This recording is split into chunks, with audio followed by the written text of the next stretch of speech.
Breakfast with Andy presents Mutiny at the Estate.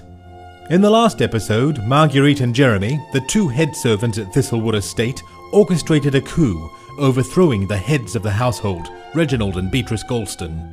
We pick up the story a day after the Goldstones were unceremoniously relegated to the basement of the manor house. Oh, Reginald, it's so cold down here. Stop your complaining, Beatrice. The room is perfectly climate-controlled. That's if you're a bottle of wine. Why hasn't anyone come to rescue us? Dashed if I know. The least that damn woman could do is feed us something decent.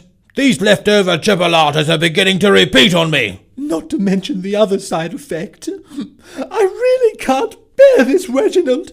Why would Marguerite and Jeremy do such a thing? Contain yourself, woman. Who knows what makes the brains of servants tick? You give them a room and a good job and look how they repay you. I would have thought Captain Hardfellow would have sent the police here by now. But these ropes are starting to irritate my... Shush! She's coming. I hope the two of you aren't too uncomfortable down here. Now listen here. Keep quiet. I have listened to you for long enough. It is time for you to listen to me. What in the devil makes you think you... Silence! I think she's serious, Reginald. And Madam can keep her mouth shut too. Oh! You can't keep us here indefinitely. You must tell us what you want of us. Well, if you stopped butting in, I might have a chance to tell you that Thistlewood Estate is about to be reclaimed by its rightful owners. Utter madness. The Goldstone family have owned this estate for hundreds of years. That may be true, but you know as well as I do that before your family made this their home, there was another family here. This is ridiculous, Marguerite. I demand that you free us at once. Beatrice, now isn't the time to start using your firm hand. Be quiet. I intend to keep you here for only one more day. What? Thank goodness. By which time Thistlewood Estate will be mine. You don't mean... Yes, I am the last remaining descendant of Edward and Charlotte Mansfield. They were my great-great-great-great-great-great-great-great-grandparents. The same people that Reginald and Eliza Goldstone tricked into leaving Thistlewood Estate. Nonsense!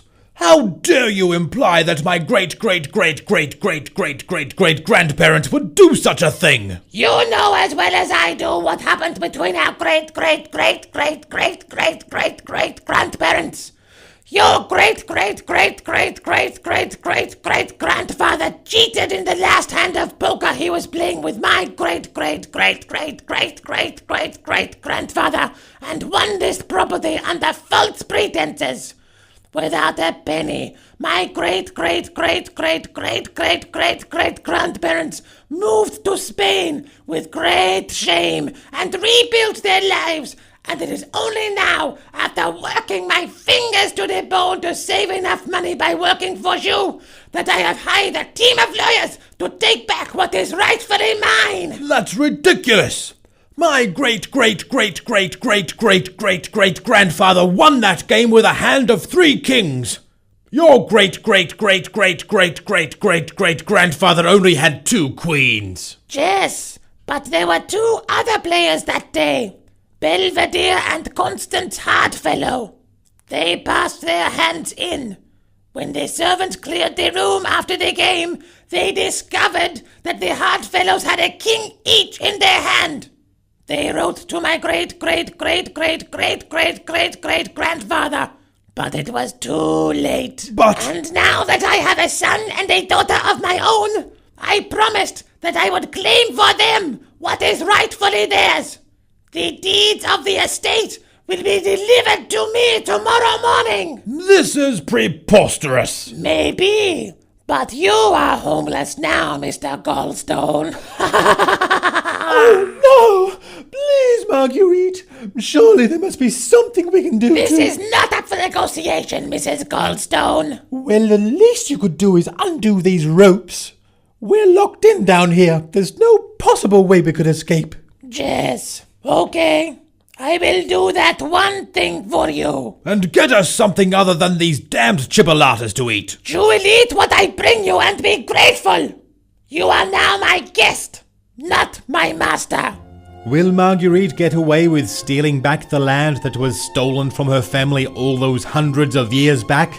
Will Reginald's digestive system cope with a diet of chipolatas? Will Reginald and Beatrice be able to escape the clutches of their renegade housemaid? For the answers to these questions and more, tune in next week for the next episode of Mutiny at the Estate.